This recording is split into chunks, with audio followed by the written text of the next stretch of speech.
Good day, gentlemen. Welcome again to the Empress Club. This is your humble vassal, Professor J. Mark.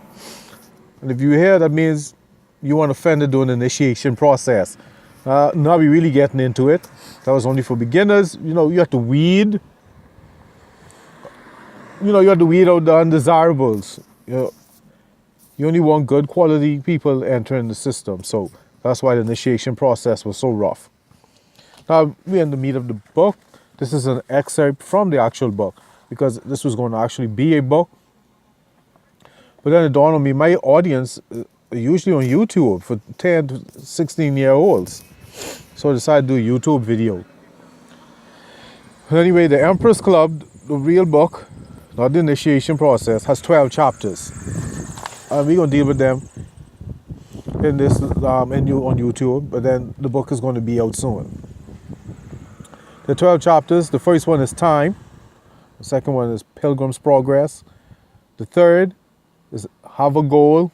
The fourth is Character. The fifth is Know Thyself. The sixth, Read. The seventh chapter is called Judgment.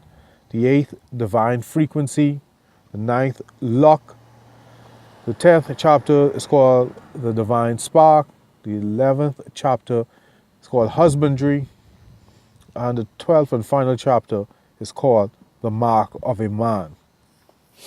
Of course, there's a bonus in this, but we'll get to that when we finish the 12th chapter. Now, for those who are new to this and didn't go through the initiation process, I'll start at the beginning, even though you need to go through the process to see if you have the stomach to deal with this. Now, I think it was in February or March of 2017, I had to go and get a part and a tool to finish a job to get paid that Friday, or I had to wait a week. No. People play crazy once they finish their job and they didn't get to pay you. So I rushed to the hardware store to get the tools and part. And this was like before 3 o'clock. And I hate being on the road around 3 o'clock because I had two bad experiences with two very bad little children. So I avoided. So today I need my money. So I rushed up, got what I need. I left the hardware store around 2:45 with time to spare, and I was like, thank you, Lord, I get 15 minutes to avoid these little children. Going about my business. At one red light, the light had changed, but traffic didn't move. I was about to punch the horn and say, get a move on it, let's go. So I'm 6 cars back from the front, so I just noticed traffic isn't moving, and excuse me, and all of a sudden I heard yelling and cussing and carrying on. So I craned my neck to see what was going on, and I saw a young man arguing with the people in front of the line. No, I didn't know what it was about. So anyway, while arguing with the person in the front of the line, he walked into the other road, oncoming traffic from the opposite direction without looking, and caused that driver to slam on brakes and then everyone behind them to slam brakes. Mind you now, school's about to let out, and no one, maybe these people didn't want to be on the road during school time also, and I don't blame them, so they probably were speeding.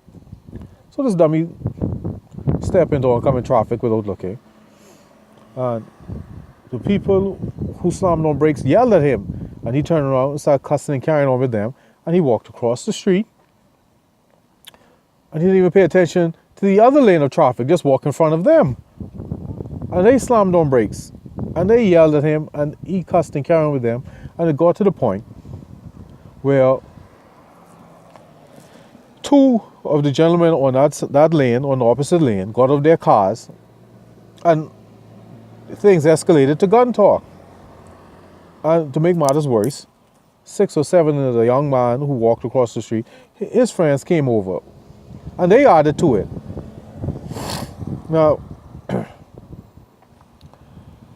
I was out of there like dust in a tunnel, in a wind tunnel. I was gone because the two gentlemen said, "We coming back," and that the fool who walked across the street and his friends They were in front of a bar. I mean, he walked into oncoming traffic, 2 lanes of oncoming traffic to go to a bar. Anyway, it's another story for another day. So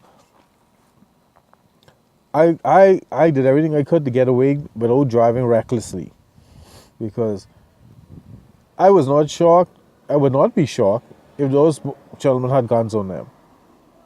And since the two gentlemen from two different cars had promised to come back, I thought these gentlemen would have pulled out their guns and not given an opportunity to come back. So after I do my zigzagging to avoid stray bullets, just in case, it dawned on me, what if school was out and children were on the road and these gentlemen had guns and they start firing? What would have happened? Well, pandemonium would have ensued. And I'm sure a lot of people would have died. Or been harmed or hurt. Because if guns going off, I'm sorry. I'm preserving myself. I don't want to hit your child. But hey, running over your child saves my life. That's that's how serious it was. I don't want to do it, but hey, why should I get shot? That's life. Anyway, the point behind this series, The Emperor's Club, because this is where we train young men to be men and to be leaders and shapers of destiny. Now, the thing that got me is that young men who in that neighborhood, who are impressionable, would have seen that behavior, and because there's no counter behavior, would think what he did made sense. Because what did he do? He walked into the street, without stopping, without looking, and everyone stopped. So it looks like he has power. Ah, man, excuse me. So it looks like the young man has power, but he doesn't. He's out of control. And that is not how men are to be conducting themselves. You have to be under control. But anyway, Dr. Miles Monroe said, whenever evil or anything contrary goes into the ether, it must be counteracted. And that's what the Emperor's Club is about, and that's what this YouTube video is about. Counteracting that foolishness. Counteracting the fact that his behavior would be looked upon as being manly. And it isn't. That's the behavior of a 2-year-old. Now, before we can get to that, first of all, I'd like to thank the Angry Man, because he did a YouTube video on the things men do and the things men do not do. And that's what came to mind when I saw that. Men don't do things like this. Well, that's inspired me to write a book, but then my audience, 10 to 16, may not read. Hence, I'm on YouTube. Now, anyone who knows me knows I don't like drawing attention to myself. I was so angry that I'm going against my nature, showing my face. I'm being online. But anyway, this is important. This is for the young man who think that kind of behavior is okay, and it isn't. No. It's unacceptable. Men do not conduct themselves like that. Don't you ever believe men conduct themselves like that. Now, what came to mind when I saw the young man walk across the street,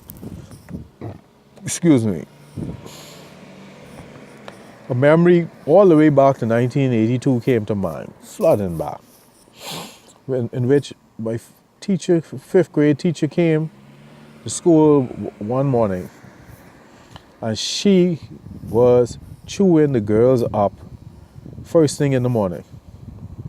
Excuse me. Oh, I'm doing a video. Sorry about that. Now, she was chewing the girls up.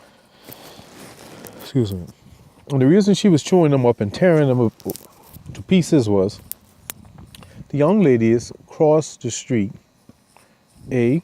taking their own sweet, slow time.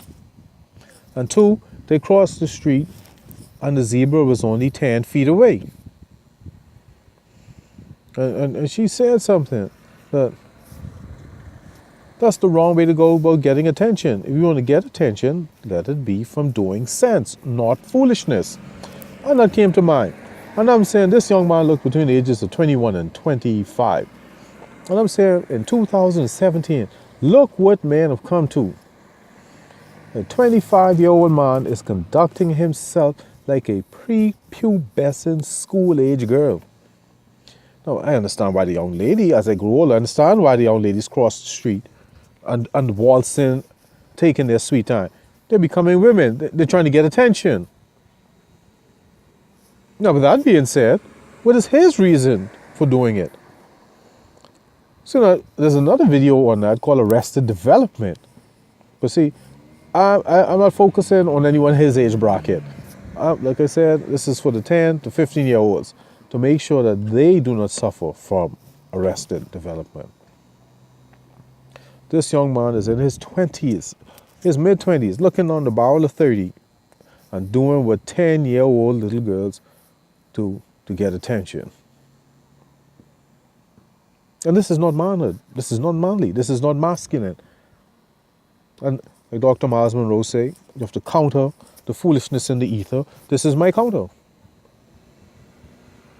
And I hope to drown it. I don't want anyone complain to say, oh, the old heads didn't say anything or do anything. Because I remember I had an argument like that with a friend of mine. He was like, oh, you old heads. Now, I'm only like, 10 years older than him. I was trying to explain to him, Chief, when you were 1, I was 10. When you were 10, I was 20. I'm a youngin'. I couldn't affect change like that. I mean, I'm 45. I'm doing my part to help the 10 and the 15-year-olds. Just because I'm in a position now. I can do that.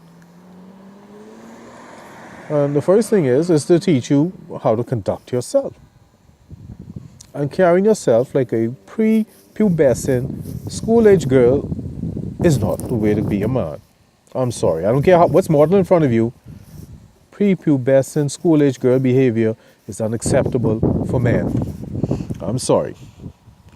If you're feeling sorry, guess what? I don't care. Excuse me.